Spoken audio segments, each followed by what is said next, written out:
بسم اللہ الرحمن الرحیم۔ شروع اللہ کے نام سے جو بڑا مہربان نہایت رحم کرنے والا ہے۔ قبض کو تمام بیماریوں کی ماں کہا جاتا ہے۔ پخانہ زیادہ دیر جسم میں رہنے کی وجہ سے زہریلے اور گندے مادے پیدا کرنے کا باعث بنتا ہے۔ اگر آپ کو روزانہ پخانہ نہیں آتا یا کھل کر نہیں آتا تو آپ قبض کا شکار ہیں۔ قبض کی وجہ سے سر درد، جلد کا بے رونق ہو جانا، پھوڑے پھنسیاں نکلنا، منہ سے بدبو کا آنا، گیس اور پیٹ کا پھول جانا اور کھٹی ڈکاریں آنا جیسے چھوٹے مسائل، جبکہ جگر گردوں میں مسائل کا پیدا ہونا اور بواسیر جیسے بڑے مسائل شامل ہیں۔ اس لیے اگر آپ کا پیٹ صبح اچھی طرح صاف نہیں ہوتا تو اس کو معمولی سمجھ کر نظر انداز مت کریں۔ پرانی اور سخت قبض کو دور کرنے کا بہت ہی آسان اور گھریلو نسخہ آج میں آپ کو بتانے جا رہا ہوں۔ اس نسخے کو استعمال کرنے سے آپ کو قبض دور ہونے کے علاوہ اور بھی بہت سے جسمانی فائدے حاصل ہوں گے۔ اس نسخے میں استعمال ہونے والی پہلی چیز منقع ہے۔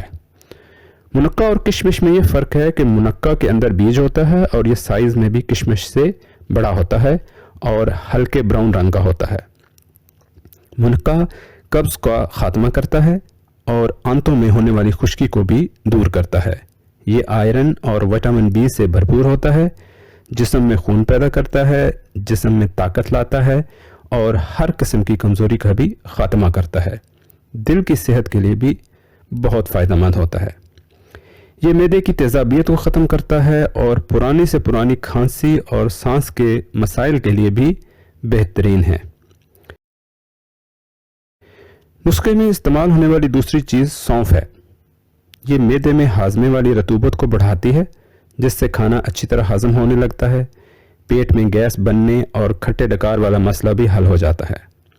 سونف سے منہ سے آنے والی بدبو کا خاتمہ بھی ہو جاتا ہے۔ خون صاف ہوتا ہے اور نظر بھی اچھی ہو جاتی ہے۔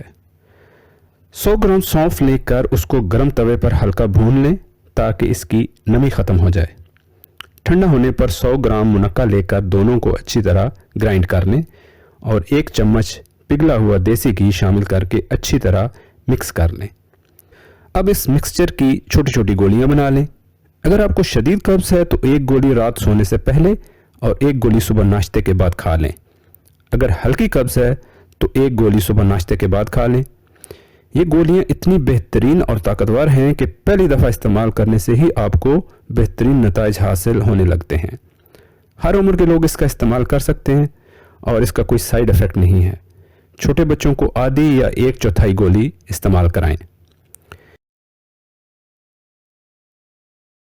اس کے ساتھ ساتھ سبزیاں، پھلوں کا رس اور ریشے دار غذاؤں کا بکثرت استعمال بھی قبض سے بچانے میں معاون ثابت ہوتا ہے، کیونکہ ان میں پانی کی وافر مقدار پائی جاتی ہے۔ اس کے علاوہ پانی کا مناسب استعمال بھی قبض کو دور کرنے میں اہم کردار ادا کرتا ہے۔ معدے سے تیار شدہ اشیاء اور بعض ادویات کا متواتر استعمال بھی معدے، انتڑیوں کے امراض اور قبض کا باعث بنتے ہیں۔ زیادہ دیر تک ایک جگہ پر بیٹھنا، پانی کا کم استعمال کرنا، چائے اور سگریٹ نوشی کی کثرت بھی قبض جیسی موذی مرض کا سبب بنتی ہے۔ بیکری مصنوعات، فاسٹ فوڈز اور مصنوعی طرز پر تیار شدہ کھانے پینے کی اشیاء سے دور رہیں۔ گوشت کو ہمیشہ سبزیوں کے ساتھ ملا کر استعمال کریں۔ شوربے والی ہانڈیاں پکائیں۔ پالک، ساگ، شلجم، ٹینڈے، کریلے، گھیا توری، بند گوبھی اور گاجر میں سے کسی ایک کو روزانہ اپنے کھانے کا حصہ بنائیں۔ پھلوں میں سیب، امرود، ناشپاتی، انگور اور ٹماٹر وغیرہ کو دن میں 1 بار کھانے کے ساتھ مناسب مقدار میں ضرور استعمال کریں۔ یاد رکھیں، انسانی جسم نہایت ہی لطیف و نفیس ہے۔ جب اس میں گندگی جمع ہوتی ہے تو انسانی دل و دماغ بے چین اور مضطرب ہو جاتا ہے۔ پیٹ میں ہلکا ہلکا درد، سستی، کاہلی، تھکن کا احساس، نیند میں کمی، چہرے پر اداسی اور بیزاری کے آثار نمایاں طور پر دکھائی دیتے ہیں۔ اس کے علاوہ بواسیر، امراض گردہ اور مثانہ میں قبض کا شاخسانہ ہی سمجھے جاتے ہیں۔ قبض کی وجہ سے فاسد مادے خون میں شامل ہو کر خارش، پھوڑے پھنسیاں، چہرے کے کیل مہاسے اور الرجی کو بدن پر حملہ آور ہونے کی دعوت دیتے ہیں۔ خواتین میں عام طور پر لیکوریا اور مرد حضرات میں جریان کی ایک بڑی وجہ بھی قبض کو مانا جاتا ہے۔ شوگر اور ہائی بلڈ پریشر کی راہیں بھی قبض ہی ہموار کرتی ہے۔ جوڑوں کا درد اور کمر درد کا ایک بڑا سبب بھی قبض ہی ہوتی ہے۔ اپنے پیٹ اور نظام ہضم کو درست رکھ کر ہم بے شمار بیماریوں سے محفوظ رہ سکتے ہیں۔ امید اور دعا کرتا ہوں کہ یہ آسان سا نسخہ آپ کے لیے صحت کا پیغام لے کر آئے۔ آمین ثم آمین۔